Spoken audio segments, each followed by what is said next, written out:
live a life of freedom and adventure? Are you wanting more than the daily grind? Me too. Welcome to the Emma Lovell Show, a place where we talk about living a life you love now. I'm your host, Emma Lovell, and my number one value is freedom. I've spent the last 14 years running a business and traveling the world, and now I take my husband and toddler along for the adventure too. It's possible, and I know you can create a life doing what you truly love as well. This podcast will inspire, motivate, and encourage you to go after your dreams, to create a life you love and to live it now, not wait for retirement or someday in the future. I'll be sharing episodes weekly about how I harmonise business, travel, and self-care. I'll also bring on incredible guests to share their journeys, the wins, the challenges, and how they're creating a life they love. Let's jump in and get dreaming. This is a space for you to manifest a life you love. I would like to acknowledge and recognise Aboriginal and Torres Strait Islander peoples as the first peoples of this place, now known as Australia. I am grateful for the continuing care of the land, waterways and skies where I work, live, listen, learn and play. From here on Yugambeh country and from wherever you are listening, I pay my respects to the elders past and present. Welcome to the podcast today. I am delighted to have a repeat guest. It is the fabulous Kate Toon. Now, she is an author, a business mentor, a bookstore owner, and many other things, including being an incredibly fascinating human. So welcome to the podcast, Kate. Oh, thank you. Built me up now. People are going to be very disappointed. I don't feel like a fascinating human, but yes, I do have a number of different personalities and identities, from coaching and bookstore owning to, lots of different things, authoring, podcasting, all that good stuff. And evolving, which I think is the testament of a true entrepreneur, is that we will always change and we will always do something different because... And pivot, isn't that the word we're supposed to use? Pivot. I know. I'm trying to say, it is the word. Evolve. But I think also evolve is a better word, I think, because pivot sounds just like a change of direction, where evolve sounds like you're growing and reforming and becoming something newer and better. You know, we all evolved from little, squid in a pond. So, we're evolving suggests improvement rather than just a change of direction, I think. Well, and also I think sometimes we think when we have to make a change, you have to throw everything in the bin and start again, which we probably both have also done, as opposed to making some slight tweaks and course correcting. And someone said the great analogy the other day of the plane. If the plane turned 1 degree different, a couple of 1 degree turns, it would actually end up basically going back the opposite way. So that's very good with your travel analogy. I like that. Yes. So, but I would love to start with you because you have written another book. So we are up to, is it 6 now? I think I don't know. Yes, I guess if you count the first 3, yes, it's 6. Well, the first time I interviewed you, I was like, it's your first book. And you're like, I said it was your second book, but it was like, well, there's the other one. So, but in this series, we're up to the 3rd, and this is 6 figures in sales. And I've done it on a Kindle this time, but I did read your first 2 books as a book. Thank you very much. I think I also audiobooked the first one as well. So I think I doubled up on the first one. But we are talking today about 6 figures in sales. So why was that the next book for you? I think the other books, one was about really balancing parenting and running a business. The second one was about trying to create passive income through digital products. But I think I kind of just wanted to do a generic how to sell book, because I think it's really a skill that most small business owners don't have. And I think I have a unique perspective, having worked in advertising for major brands, then worked as a small business owner trying to sell my own products and services, and now working in retail, having an online and physical store.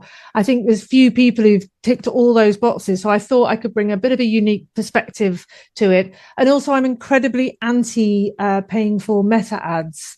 So having a perspective that didn't involve just throwing money at Meta and hoping that your ads get good click through. I just felt that was something valuable that I could offer, and a real guide that takes people from absolutely no knowledge to being able to sell with confidence, I guess. Oh, no, it's as always with you, Kate, it's very thorough. You have such a breadth of knowledge. No, it's fantastic because, I think once you go through, and I'm such a dabbler in books, so I did go through, and I love the thing that you do is that at the end of each chapter, it's the too long didn't read, or here's the Yeah. tips. And you even in this book gave like a key at the start. So it was like, Yeah. this is a tip, this is somebody else's tip, this is a Yeah. AI thing. And it was like, oh, little icons. We love emojis are now. Did help to kind of sift through. So I think people can find where they're up to. So there were parts that would Yeah. be less relevant to some businesses or to where you're at in the business that you could kind of move through. Skip And then, over. Yeah, I think business books shouldn't be really linear unless they have a very strong narrative. You really are telling your story. It should be a dip in, jump to chapter 7 because that's what you're working on today. Read the paragraph that's relevant to you. You want to end up with a book that's full of sticky notes and highlights. It's not a novel. It's a resource, I think. So yeah, I think you're right there. yeah, and what I liked was there were some great reminders in there, but there was also some things that was like, okay, yeah, I'm really not doing that. So I'll speak from my own experience. I love Yeah. the retail, your reflections of now doing retail, because when we've worked online and digital, it's just this big ether. It cannot be a real person. You can just do this blast out. But when someone's standing in front of you, a real human, like what's that been like for you? Like having a customer exchange when they're actually a human in front? It's been look in the beginning it was very challenging because I've spent 15 years working in a hut in my pajamas, so having to deal with people and all their many personalities was really interesting, and also being patient and kind, um, and understanding people's mindset, people's neurodiversity, people's coming into the shop with issues, and very few of those issues actually relate to the purchase experience they're about to make. They've had a good day, they've had a bad day, but it's just the immediate feedback loop, of what you say has an immediate impact.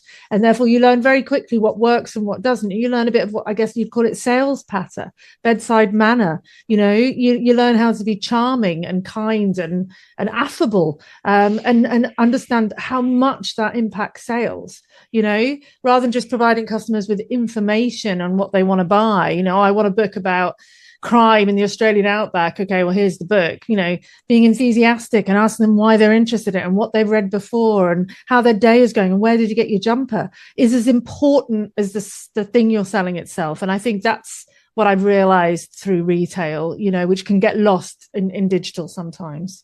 Absolutely. And it was such a great playground for me. I started in promotions. So like it's a tactic of sales and marketing, but we were at the bottom at the front face because I was Yeah. literally on the street at the train station handing out the free cheese or, at the festival giving out the drink and getting the response. And so I have and I didn't have the attachment of it being my own product. So it was okay to get that rebound. It is a little bit different when it's your thing or your shop or your name on the door. But that was such a great grounding, and I think I've sort of moved so far away from it, and it's probably You why I like forget.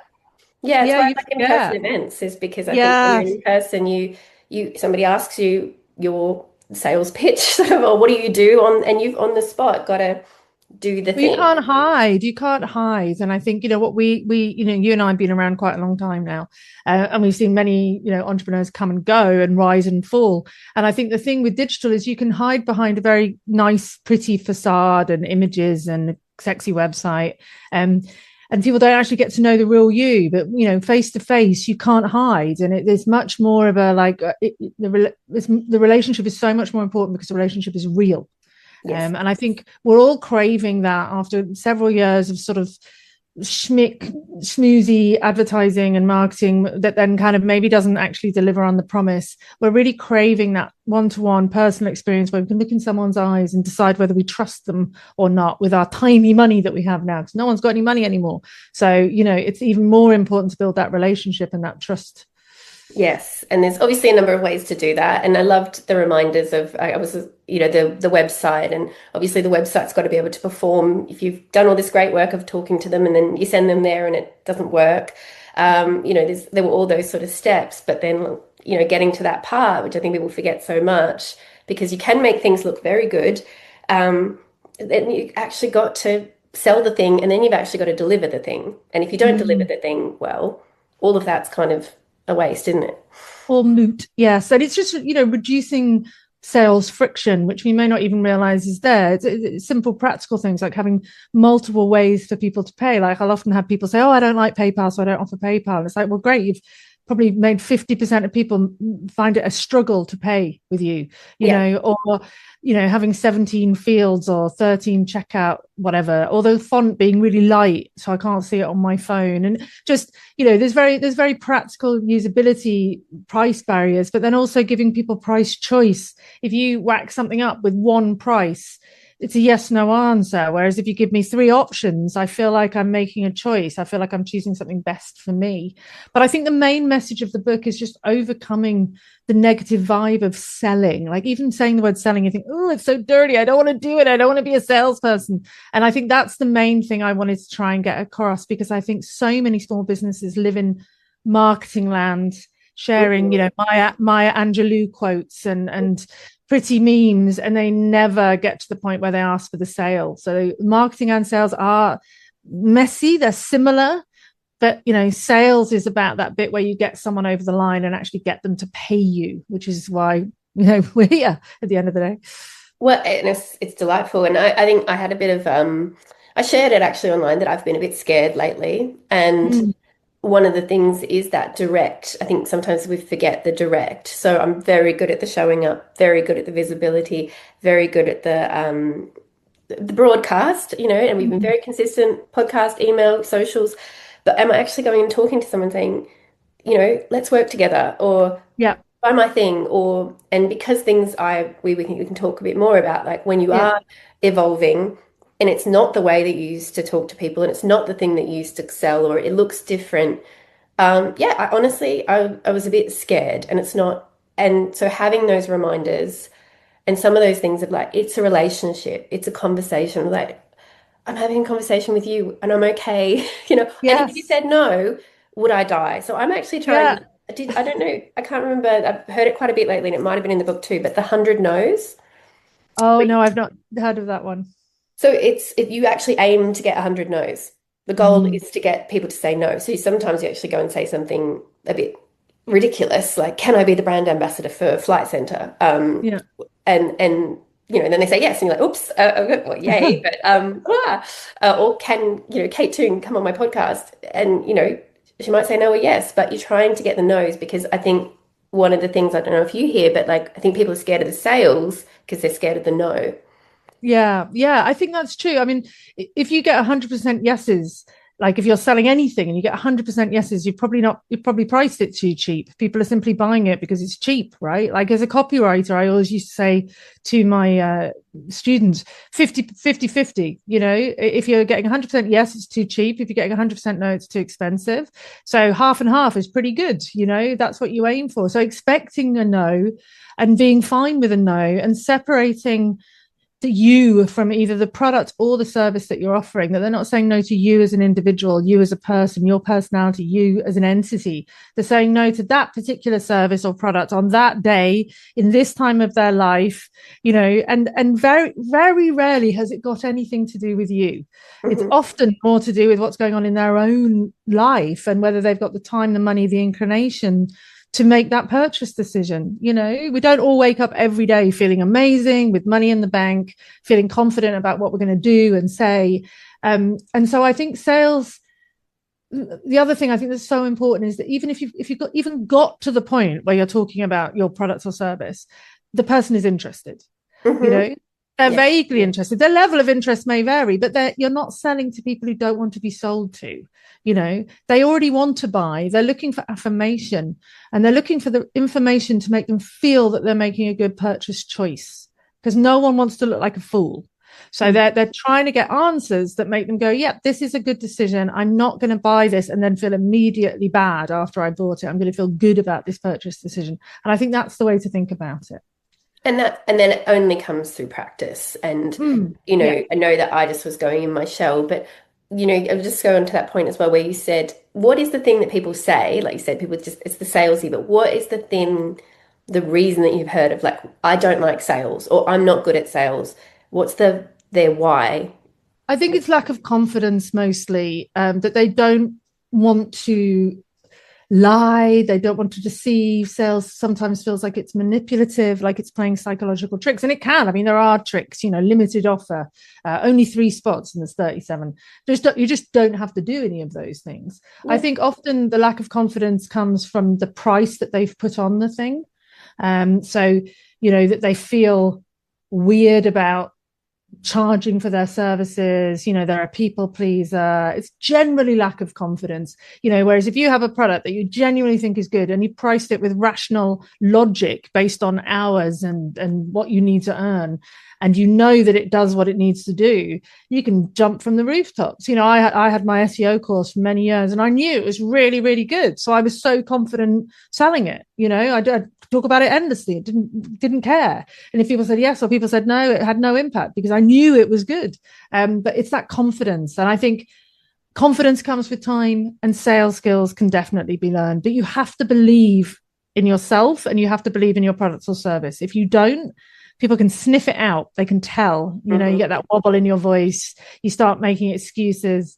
I often used to say to my copywriting students, only have a 15-minute call, because after 15 minutes, you'll start talking them out of the sale. Yeah. Because that's what you do. You'll be like, well, you don't need me. You could probably do it yourself. And here's some resources like, stop it, shut up, stop talking, Yeah. Well, and a big part of sales is not talking, which, yes. I can talk a lot.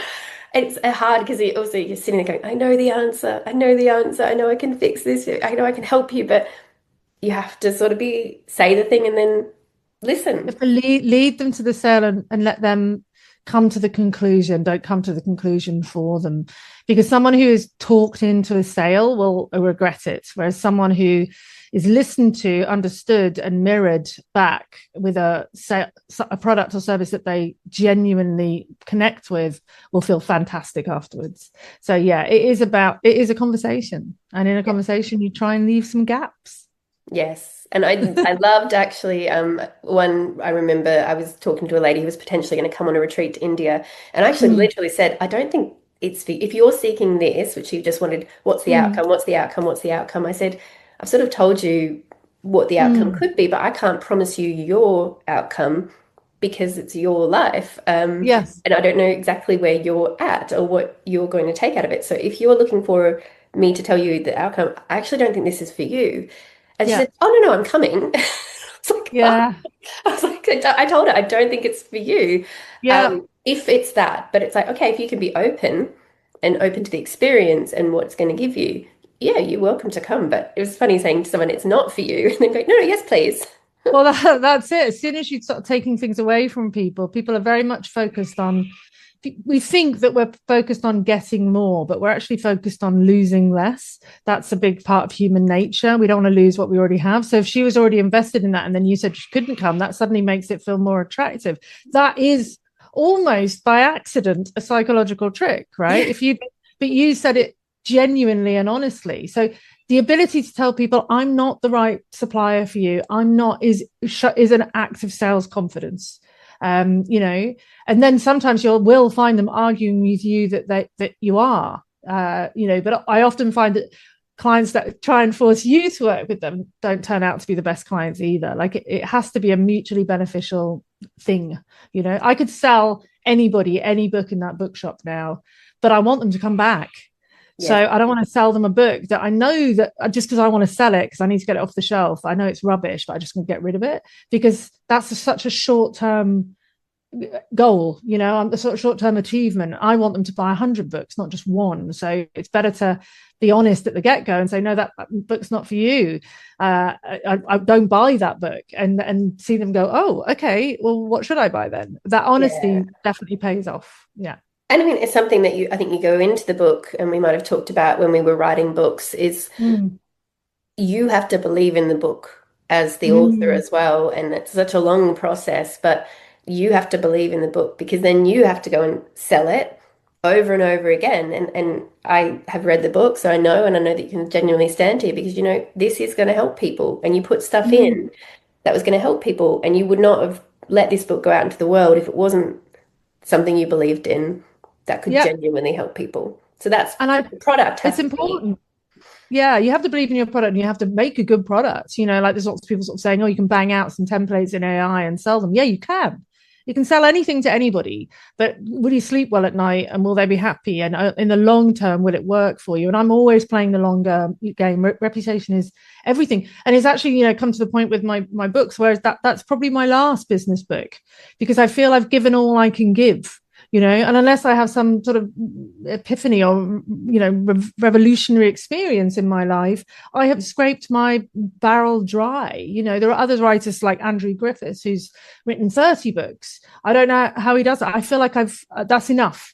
And to write another book now, even though I could, and it might sell, would be disingenuous, because I feel I'd just be recycling ideas I've already had. I need some new material and I don't have any. So again, you've got to be honest about that as well. Like, we're talking about pivoting and changing. Products and services have a lifetime, not just because they become out of vogue or out of date, but because you become less interested in selling them. The passion dies, the enthusiasm dies, and I think that's really important as well. Not just selling things because you can, but selling things because you feel good about it. Does that make sense? I hope. Yeah, absolutely. No, and I love that you wrote in series. I think it's like there was something that Anna Featherson said to me, write in series, and it just stuck, because then you have an evolution. But what also a lovely feeling to come to is go, that is complete, and I'm complete. Yes. And it doesn't mean that those are part of, those books are going to keep selling for many, many, many, many, many more years. And one of the other things I think in that, believing in your product or believing in your service and what you need when you're probably in that confidence dip, and what I've gone and looked out for is evidence. And so you're going, especially if you're trying something new, you're going, you start to go to, can I do it? Can I sell this thing? Do I? And you probably don't actually quite believe in it yet. And so I've been getting evidence of, I have helped clients. I have helped these people. And what's so lovely, sometimes it just pops up out of nowhere. Someone sends you a review, or, I was thinking about that thing you said and it really helped me. And you're like, oh, okay, I can help people. And so you have to go and find evidence. And it's hard if you're starting, because you might not have specific evidence about that thing, but you must have evidence that you've helped someone. Yeah, and you are still the same person, just because you haven't lost your entire personality, like fallen out of a plane and got amnesia. You're still exactly the same person with the same values, morals, understanding, knowledge, experience. You're just applying it to something new. And that's why I so believe in iterative development, like making a very little thing and selling that and getting the immediate feedback loop that went well, and then expanding it, rather than trying to develop something huge and then start selling it. Offering, when you're testing something out and it's new, offering it to a few people at a lower rate, so you practice. Because I think one of the best ways to see that you are good at what you're doing is to do it. So, I've been doing more speaking recently, and I was like, oh, why do people still want to hire me for speaking? Am I any good? And then I went and spoke, and I'm like, I'm really good. I'm really good. So I really enjoy this. I'm getting good feedback. But, I don't do it that much anymore. And the longer you don't do something, the more you think you can't do it. So, dipping your toe in small bits, proving to yourself that you are good at what you do, building your confidence, then will inevitably allow you to go to the next thing and say, no, I just had this experience where I did a great job, so I'm happy with my pricing. So someone approached me yesterday and said, would I come to New Zealand and speak? And I said, yeah, here's my fee. And they were like, oh, well, we were more looking for a strategic partnership. We don't pay. And I said, great, good luck with your event. I'm not, you can't negotiate from nothing. We want to pay you zero. I want to get paid this. We're not going to really meet in the middle on that one. No. So having the confidence in that situation to say, well, I'm not the right person for you then, so it's all about confidence, as so much is in business. It's the biggest personal development experience of your life. That's why most people don't do it. They get a job where they're just told what to do. It's very hard getting up every morning, deciding who you're going to be and how you're going to market and sell yourself. Very hard. Well, and the doing, I think that's really important. I've offered a few of my clients an extra call recently, or someone who've worked with, and they're, just to kind of, I'm like, because it's actually, I want to help you. I want to be in service. It's helping me. And I did genuinely say, it's so nice to hear that I'm like, oh, I can help you, and to be in service, because I am in service predominantly. Then that's what we want to do. And then I know that it's going to, and when I was first starting my coaching business, when I did my biggest pivot 6 years ago, was like, I did sales calls, like you said. And some of those people did end up leaning, they were pure practice. I said, can you just, people I knew, can I just practice with you? And some of them did end up later becoming clients, but it was just if you've never done one, the first call you're like blah, blah, blah, and then you've got a script and it's very and you've got some scripts in there, you've got some patter in there that people can practice with, but the only way that you're going to find your own way to talk about it or to get into it is you have to do it. Yeah. And I think it's, being aware, being brave enough, and you can use AI to help you with this, of saying, here's what I'm selling. What do you think will be the customer's biggest objections? And then facing those head on. Like, so for example, with your retreat example, one objection is going to be, how is this going to transform me? And how can you prove that this is going to change me? And being brave enough to say, I can't prove that. I'm not going to, or saying like, do you offer refunds? No, we don't. And just being straightforward, and like people often say with the SEO course, can you guarantee a number one ranking or whatever? And I'm like, no, I can't. And that's it. That's the end of the conversation. I literally can't. And there's no amount of me talking about that's going to change the truth of that. So it's better to just know what people are going to object to, face it head on, and then let them make a rational decision about it. That is very honesty and bravery, and not the AI. And honestly, it's genuine honesty. It's very helpful. So you have mentioned, we've talked around a pivot or a evolve or evolution or evolution. That's our word. We're using evolution. Evolution, yes. Yeah. Pivot was so 2020. Yeah. What is sort of on the cards? What are you happy to share that is you're leaning towards? Well, I think the thing is, I'm not leaning necessarily towards anything, but I'm leaning away from things that I used to do. So I think the world that I was in of digital marketing and courses and programs is not the same. Like, it's had its heyday. People are still trying to bang that drum, but it just isn't the same. People aren't willing to invest such large sums with people they don't know for programs that they can't really see before they buy them, right? I think there's a lot of trust being broken, and a lot of people who spent a lot of money and not had results. So I think that whole world is changing a little bit. So, and also for me personally, I taught my big course for 12 years and the passion was dying, and I don't want to sell something, not that I don't believe in, but that I don't have heart in. It's very hard to sit there and tell the same jokes for 12 years. So I'm moving away. I've closed down 2 large chunks of my business. Now I just have a membership and do speaking, and I'm really leaning into the bookshop. I mean, that was supposed to be a fun little side pivot, a side hustle, I think we would call it back in the day.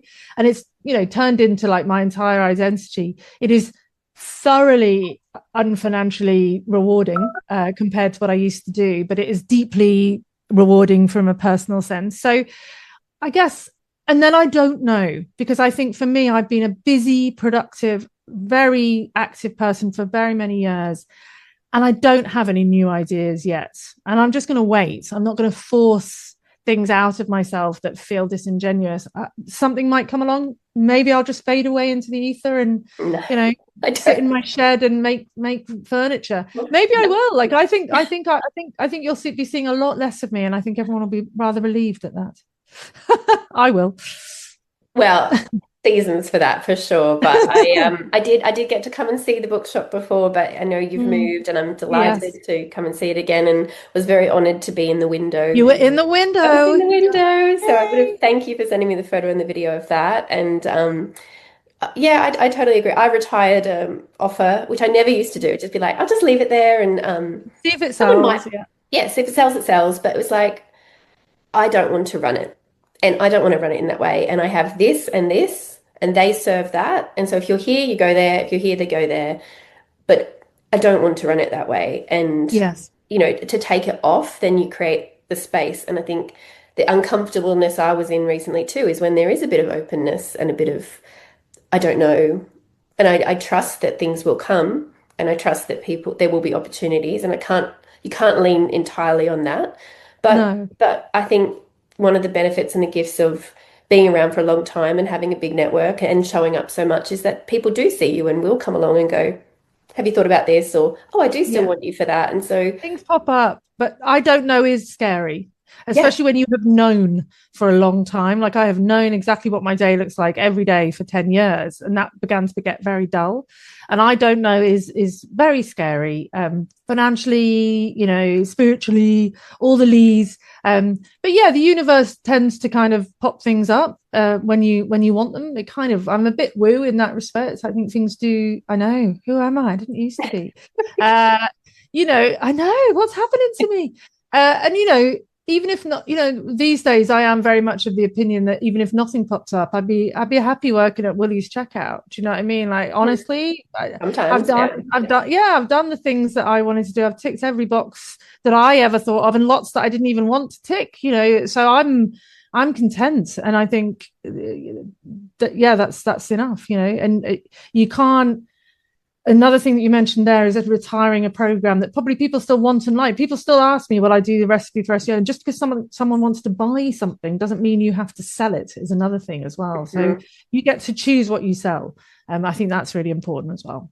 I'm being told it's a great business or it's a great thing. You're like, I know, but I don't want to. And there's such a peace and a gift in that. I also think when you've gone through, you know, such a big project that you have, doing 3 books in 3 years, and that is such a intense and all-consuming. So no wonder you want a bit of a space right now. I want a break. Yeah, and I'd forgotten. I wish someone had sort of said, "Hey, Emma, do you remember 18 months ago when you were just like a shell of a human after releasing a book?" I thought, "Oh, what?"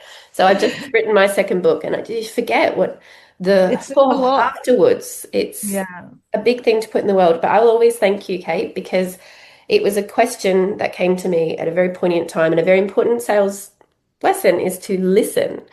And your question just stopped me in my tracks, and it was, how are you doing what you're doing? And you said, no, genuinely, how do you travel? And you have a business, and you have a child, and a husband. How are you doing it? And it was just made me go, do people actually want to know this? Yeah. And now the next one is like, how do you do these retreats and make money from them and go to bloody India? Like, where do you even start with that? Like, it sounds so, if I could have a jolly every year to some country I loved and make a bit of money and take some mates with me, it sounds amazing. So is that what your next book's about? Or am I not allowed to ask? Well, I did put it as a back page of the book, so I did really set myself up for that. It is, but it's not, it's that thing where it's I'm tired and it's not quite there yet. And I know that it drops in. So I think there's still a little bit of learning and experiencing for me to do. Yeah. And then what I learned from you was that a book can come together very quickly when you know what you're saying. And so you just pump it out. And the structure of 6 figures in school hours, I think it very much that helped me as well. I can see the structure.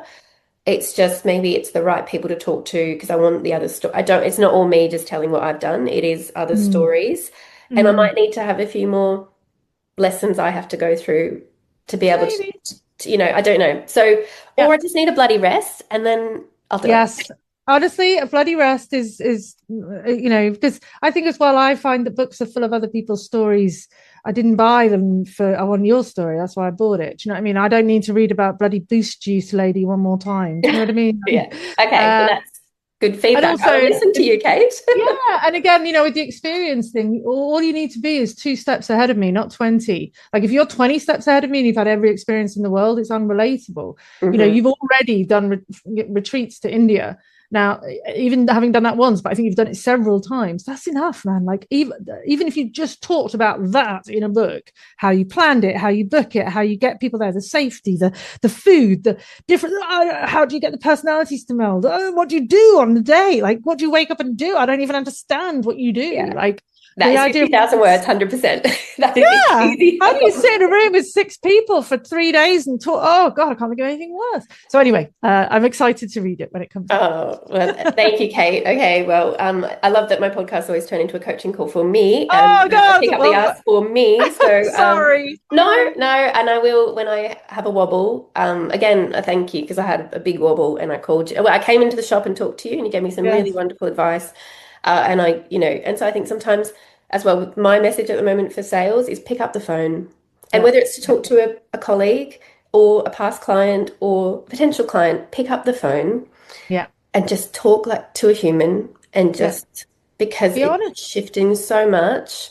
Mm. And it's a bit of putting your brave pants on, and each call has got a little bit easier, but people are quite happy to pick up the phone and quite happy to talk to you because it's quite rare these days. Yes, it really is. And people are desperately craving human connection. Yeah. Yeah. Well, buy the book, people. Honestly, it's a great one, and I sort of whizzed through it, so I think there's definitely bits I've got to go back to, and you can come back to time and time again because it's a cycle and it's a loop, and we're always gonna be learning. So, Kate, where can we find you to find what fabulous things you're doing, or where would you like people to see you at this point in time? If you just Google Kate Toon, you'll find something I'm doing. I'm not doing a lot at the moment, but at some point I may do something. We shall see. And if you find yourself in the gorgeous Central Coast area in the lovely town of Umina, or if you're happy to go on a little road trip and go out of your way, Kate has created the most incredible space from what I've seen online at the moment, and I cannot wait to visit because it's absolutely charming. Yes, and bring your lovely child and your mermaid husband. It'll be fabulous. I will. Thank you, Kate. And I can't wait to share this with our audience. Thank you so much for everything. Thank you. Thank you for listening, lovely one. I hope this has inspired you to dream big and start creating a life you love today. If you love what you're hearing, don't forget to follow and rate on Spotify, and rate, review and subscribe on iTunes. It helps other awesome people to find this podcast and get motivated and inspired as well. Want to stay connected? Come and join the Live a Life You Love group on Facebook, or connect with me on Instagram, emmalovell.au. The same as my website, but all the details are in the show notes, lovely. I'll see you next episode for more inspiration, motivation and freedom seeking. Now go out there and live a life you love.